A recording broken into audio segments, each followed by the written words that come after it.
Assalamualaikum warahmatullahi wabarakatuh.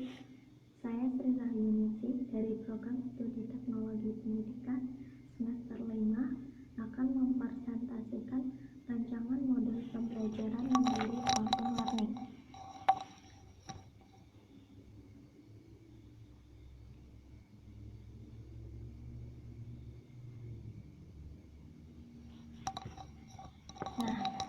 Di dalam rancangan pembelajaran mandiri ini, saya menggunakan model pembelajaran quantum learning. Nah, perlu kita ketahui apa sih sebenarnya model pembelajaran quantum learning itu. Nah, pembelajaran quantum learning itu adalah suatu petunjuk dan juga strategi di dalam suatu pembelajaran. Tujuannya untuk memberikan manfaat yang bermakna dan juga kesenangan pada siswa dalam menjalani pembelajaran.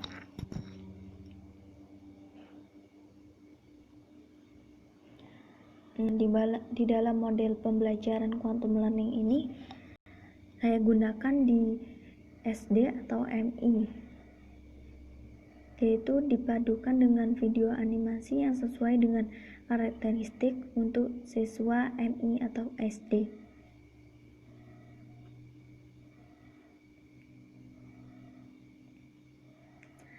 Selanjutnya itu ada aspek dari quantum learning menurut Deporter dan Hinarki. Yang pertama yaitu ada ambag.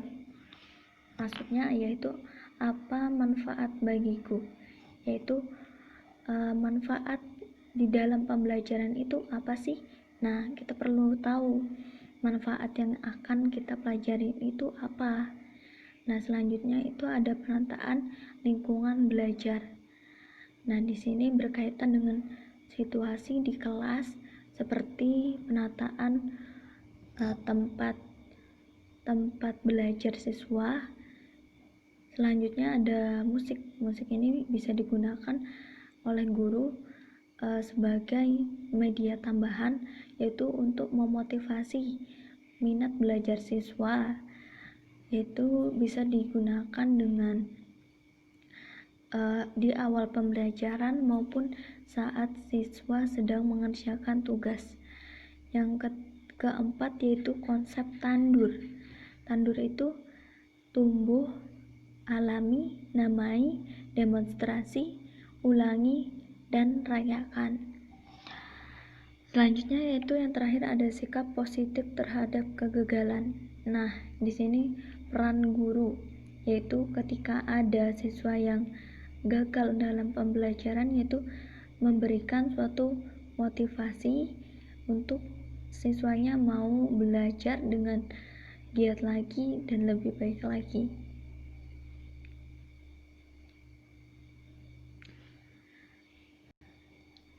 Nah, kita perlu ketahui di dalam pembelajaran mandiri ini karakteristik siswa itu seperti apa. Menurut karakteristik siswa,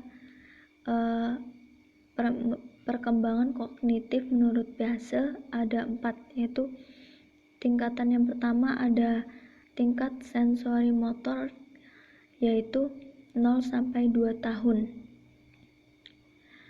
Di dalam umur ini anak belum dapat mengkonsepsi tentang objek tetap, tetapi ia bisa mengetahui hal-hal yang ditangkap oleh inderanya, seperti melalui indera pendengaran, penglihatan, pembauan.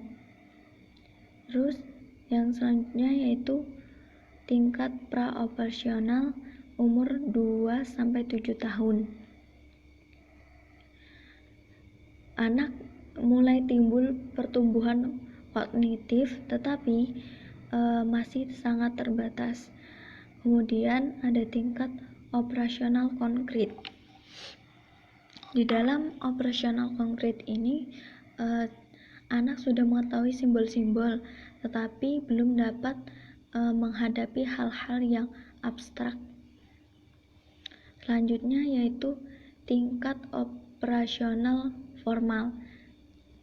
Nah, di tingkat operasional formal ini, siswa atau anak tidak memerlukan lagi objek konkret untuk membuat pemikiran secara rasional.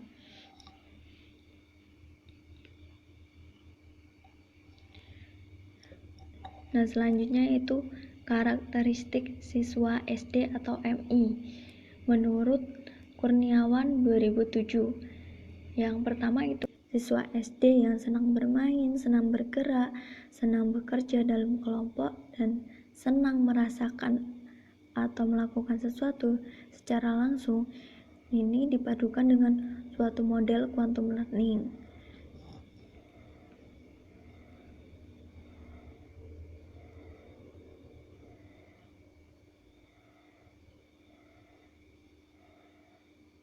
Nah, teori belajar yang saya gunakan yaitu kognitivisme, yaitu menurut kognitivisme itu artinya pengertian atau mengerti, yaitu maksudnya adalah bagaimana kita memahami, mengerti cara belajar seseorang. Nah, di dalam teori kognitivisme ini ada teori perkembangan kognitif Jean Piaget. Menurut Jean Piaget menyatakan bahwa setiap anak memiliki cara tersendiri dalam menginterpretasikan dan beradaptasi dengan lingkungan. Nah, dari pendapat Jean Piaget ini memiliki arti bahwa setiap anak itu mempunyai cara belajar, mempunyai pengertian bagaimana beradaptasi dengan lingkungan. Setiap siswa itu berbeda-beda. Nah, selanjutnya itu ada kecenderungan belajar anak usia sekolah dasar. Ada 3 ciri. Yang pertama itu konkret. Sudah saya jelaskan, siswa itu, kalau siswa SD itu harus perlu belajar yang konkret, nyata. Jadi dia senang belajar dengan hal-hal yang lebih nyata. Selanjutnya yaitu integratif, yaitu pembelajaran secara terpadu. Yang selanjutnya itu hierarkis. Nah, pada tahapan ini cara belajar anak berkembang secara bertahap, mulai dari hal yang sederhana ke hal-hal yang lebih kompleks.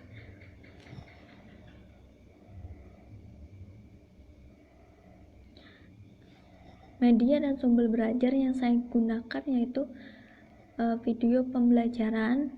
Yang kedua yaitu ada buku tematik terpadu kurikulum 2013, peduli terhadap makhluk hidup, Pusat Kurikulum dan Perbukuan Belitemang Kemdikbud Jakarta.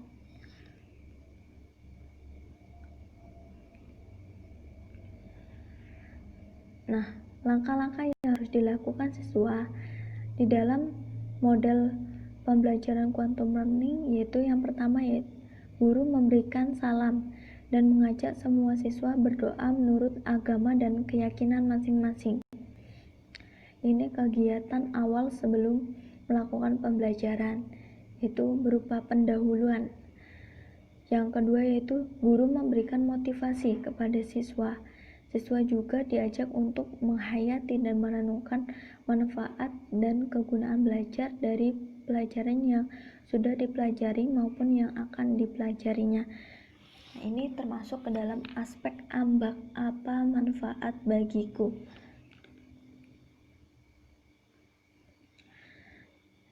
Selanjutnya itu guru mengecek kesiapan diri dengan mengisi lembar kehadiran dan memeriksa kerapihan pakaian, posisi dan tempat duduk disesuaikan dengan kegiatan pembelajaran. Ini masuk ke dalam aspek penataan lingkungan belajar. Selanjutnya yaitu guru memutar lagu atau musik yang akan dinyanyikan bersama sebagai bentuk mempengaruhi kondisi fisiologis siswa. Nah, ini sudah seperti yang saya jelaskan tadi, bahwa dengan adanya musik ini siswa SD itu akan lebih senang, akan lebih termotivasi untuk belajar. Di sini saya sudah menyiapkan contoh musik atau lagu yang bisa digunakan untuk belajar siswa SD.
Selanjutnya yaitu siswa diminta mengamati video pembelajaran yang ditampilkan oleh guru. Berikut video.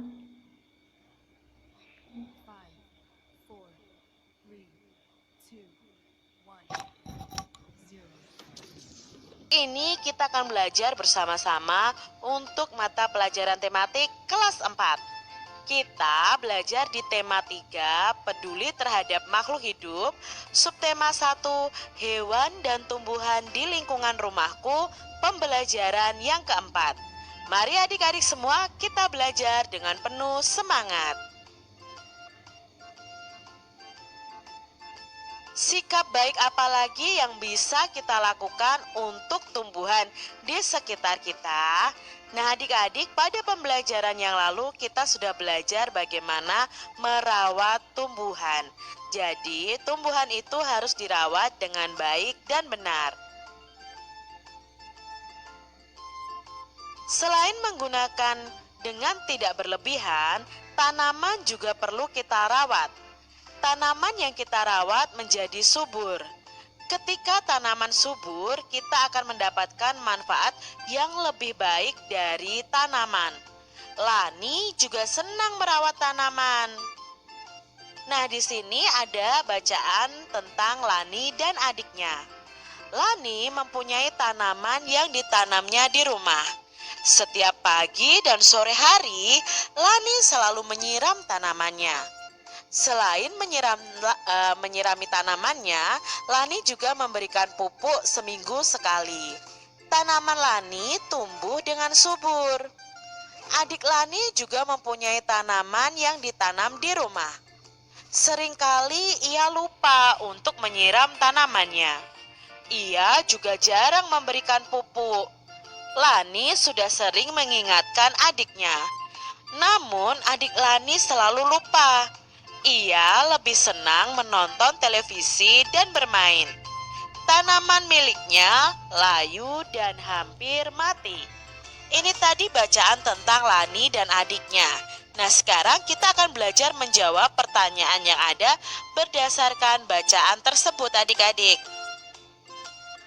Pertanyaan yang pertama adik-adik, apa yang dilakukan Lani terhadap tanamannya? Coba adik-adik jelaskan. Ya, Lani menyirami tanamannya setiap pagi dan sore serta memupuknya ya adik-adik ya. Lalu pertanyaan yang kedua, apa yang dilakukan adik Lani terhadap tanamannya? Coba adik-adik jelaskan. Ya, adik Lani sering lupa untuk menyiram tanamannya. Ia juga jarang memberi pupuk adik-adik. Pertanyaan yang ketiga, manakah yang menurutmu telah bersikap bijak terhadap tanamannya? Lani atau adiknya ya? Coba adik-adik jelaskan alasan kalian. Kalau menurut Kak Citra yang bersikap bijak terhadap tanamannya adalah Lani. Karena tanamannya dirawat dan dipelihara dengan baik. Lalu pertanyaan berikutnya adik-adik. Ketika adik Lani tidak menyirami tanamannya, siapa saja yang dirugikan? Coba adik-adik jelaskan alasannya. Siapa ya yang dirugikan adik-adik? Yang pertama yang dirugikan adalah tanamannya sendiri adik-adik. Karena bisa mengakibatkan tanaman itu menjadi kekeringan, menjadi kering dan berakibat juga kepada diri kita sendiri. Karena tanaman yang tidak disiram akan mati sehingga halaman rumah kita menjadi tidak asri lagi, menjadi tidak sehat lagi. Lalu, ketika adik Lani lupa menyiram tanamannya, apakah dia sudah melaksanakan kewajibannya? Belum ya adik-adik, karena kewajiban kita itu terhadap tanaman adalah merawatnya dengan baik, sedangkan adik Lani ini lupa menyirami tanamannya. Ketika Lani menyirami tanamannya, apakah Lani sudah melaksanakan kewajibannya? Tentunya sudah adik-adik, karena dia merawat tanamannya dengan baik agar tumbuh subur.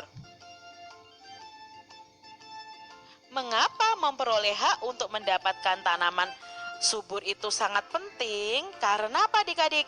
Tumbuhan yang kita tanam itu menghasilkan hasil maksimal dan tumbuhan itu akan tumbuh subur. Jika tumbuhan itu subur, maka kita juga akan mendapatkan udara atau oksigen yang bisa kita hirup setiap hari adik-adik. Jadi kita harus merawat tanaman yang ada di sekitar kita. Mengapa melakukan kewajiban untuk merawat tanaman itu penting?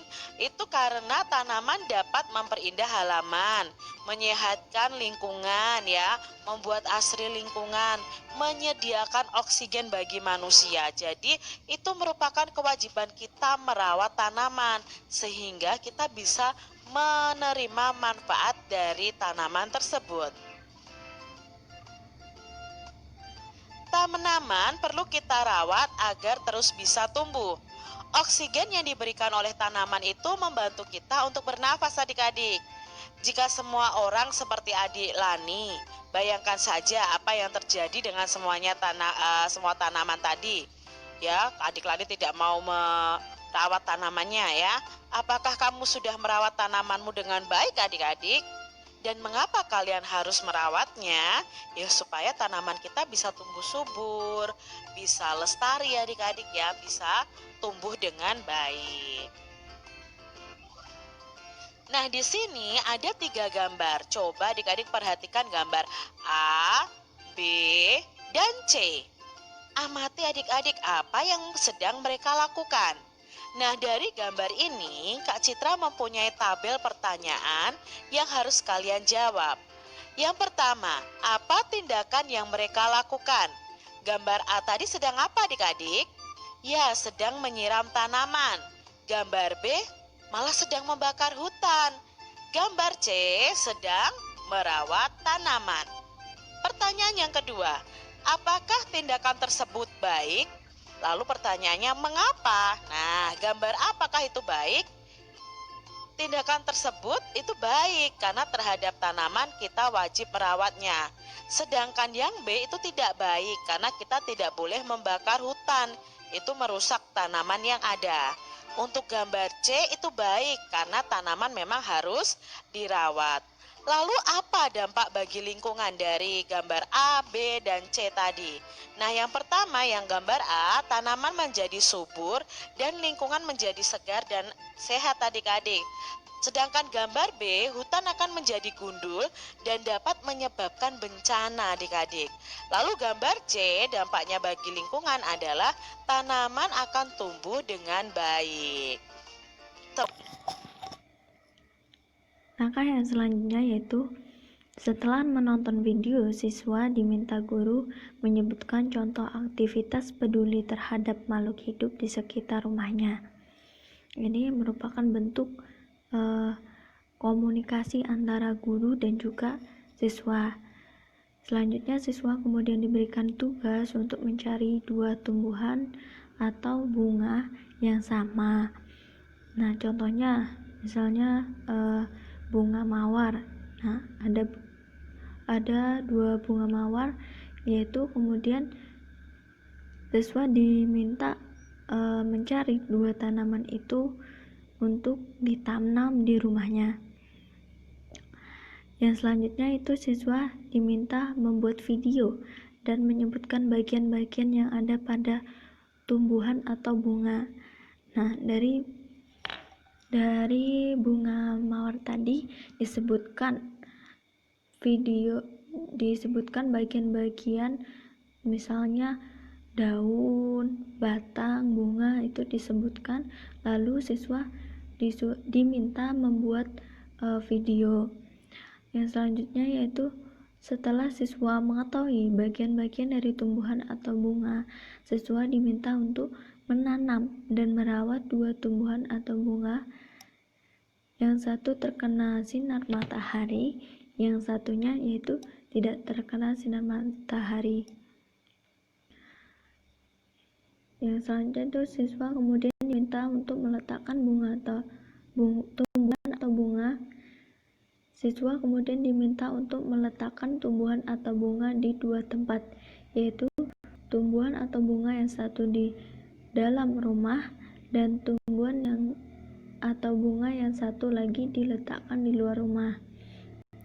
Yang selanjutnya yaitu siswa kemudian diminta mengamati dan menulis di buku perbedaan di antara kedua tumbuhan atau bunga tersebut. Nah, di dalam tanaman tersebut ada yang satunya ditanam di luar rumah dan yang satunya ditanam di dalam rumah, ditaruh di dalam rumah. Nah, itu mesti ada perbedaannya karena kan yang satu terkena sinar matahari dan yang satunya lagi tidak terkena sinar matahari secara langsung. Nah, di situ siswa diminta untuk menulis perbedaan di antara kedua tumbuhan atau bunga tersebut. Nah, ini termasuk ke dalam aspek penerapan konsep tandur. Yang selanjutnya, guru memberikan pengakuan kepada setiap usaha siswa yang telah dilakukan. Siswa yang mampu menyelesaikan tugasnya dengan baik, guru memberikan pujian atau apresiasi. Yang sedangkan bagi siswa yang belum mampu menyelesaikan tugasnya dengan baik, guru menanamkan sikap positif dengan memberikan motivasi, yaitu termasuk aspek positif tadi yang telah saya jelaskan. Jadi apabila ada siswa yang belum dapat menyelesaikan tugasnya dengan baik, ya guru harus dapat memberikan sikap positif, memberikan motivasi dan diajarkan bagaimana yang baik, belajar dengan baik, dicontohkan dengan baik bagaimana menyelesaikan tugas dengan baik, bagaimana belajar dengan baik.